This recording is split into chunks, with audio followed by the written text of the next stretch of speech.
Alright, with all the craziness that's been going on in the stock market, November being absolutely bloodbath, one of the best months in history for a stock market traditionally, if we look at statistics, I figured today would be a great opportunity to make a video about a defensive consumer stock so that people who perhaps are very worried about volatility and are looking more at safer options perhaps can take a look at this stock, do some research on ABEV. So this is a brewer, they make beer, for example the Brahma, Brazilian beer, cost 10 reais on the beaches of Rio.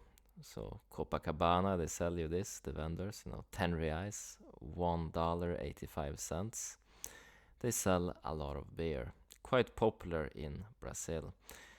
We're gonna look at some of the numbers, for example, no debt. And then we're gonna look at revenue, cash flow, is the dividend safe? Scrolling down here a little bit, we can see some valuation statistics. And one of the things that immediately pop out to me is how the market cap is larger than the enterprise value. So you get enterprise value by taking market cap plus debt minus cash on hand. So basically this means no debt, or that the cash on hand is a lot larger than debt, so it would be cheaper to do a leveraged buyout of the company than the actual market cap of the stock, given the strong financial position in this case. You can load this company with a lot of debt if you are private equity looking to make an acquisition. I looked at the balance sheet when I did the research, of course, and I saw, yes, they have a little debt, but a lot of cash on hand and some nice cash flow. We're going to get into that. So very, very strong balance sheet. They have nice yield as well. They're yielding 7% something. Forward yield here, 7.16% as I'm recording this video.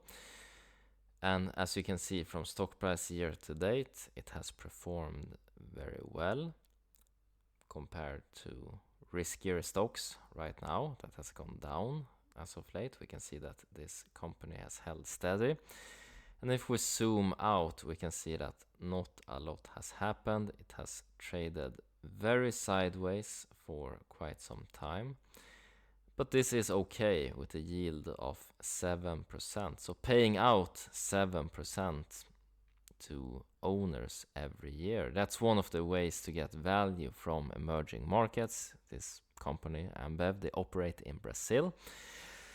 And one of the ways that we get value out of countries that are emerging, that are a bit more risky in nature, just from political climate, from property rights, from all of that jazz, is that we need to be compensated by higher rates. So in this case, 7% dividend yield. Management has signaled plans for some buyback as well, so this will push earnings per share higher as a result of lower amounts of shares being outstanding.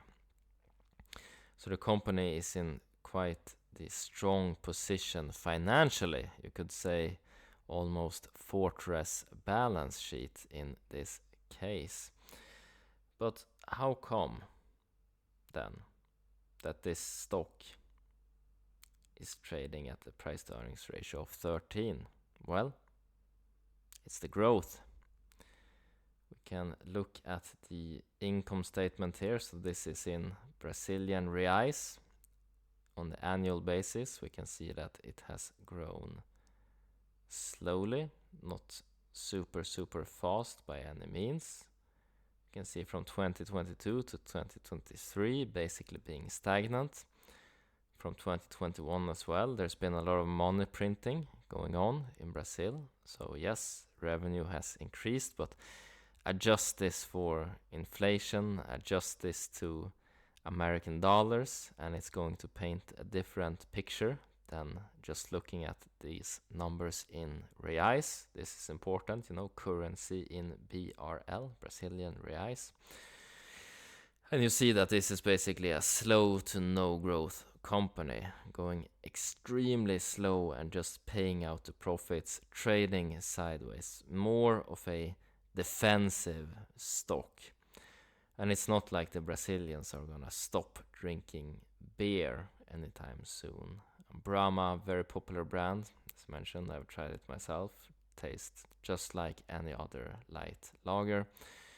And it's distributed widely in the country. You can buy it at the restaurant, or you can buy it from just a street vendor at Copacabana. It's up to you. But this company is everywhere. If we take a look at cash flow for this company, we can do it on an annual basis. We can also zoom in on the quarterly. But we see strong cash flow from operations. They're doing some investing here. They're doing some financing. Financing would be these buybacks. It would be dividends being paid out. That would show up here. And then investing, of course, perhaps a new facility, perhaps some new plot of land, some new machinery for brewing beer, whatever it might be, investing in the business. But not a lot of investing going on compared to the operating cash flow. And then financing taking up a major part of this company's cash flow. So this is basically a cash cow, as we would say. In finance, they are just paying out to the owners of the business over time with that juicy 7% yield. A lot better than having the money in the bank.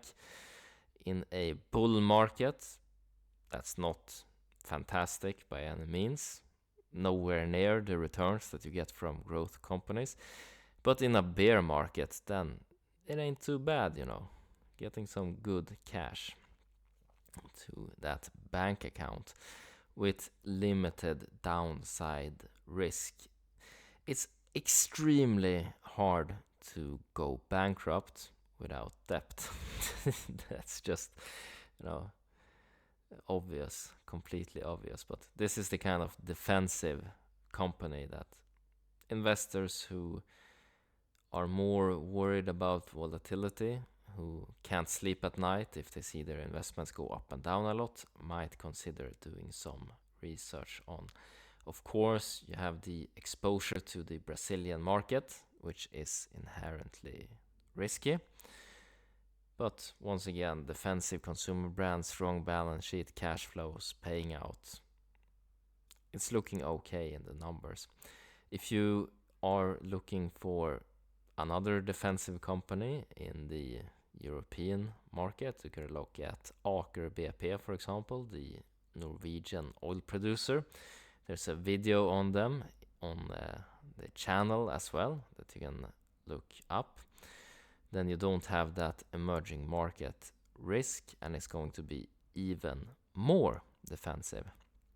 That's been it, covering ABEV, a stock that I just invested a couple of €100 in when there was nothing better to put it into in the dividend account. But as for right now, when the stock market has gone down a lot, this creates many opportunities. So there's so many opportunities out there to put money into, so I don't see myself putting more money into ABEV in the near term when there's quality stocks such as Novo Nordisk on sale, for example. Alright, that's been it for this video covering ABEV, and as always, hope you guys make a ton of money, whatever investments you decide to make. Take care now, bye bye.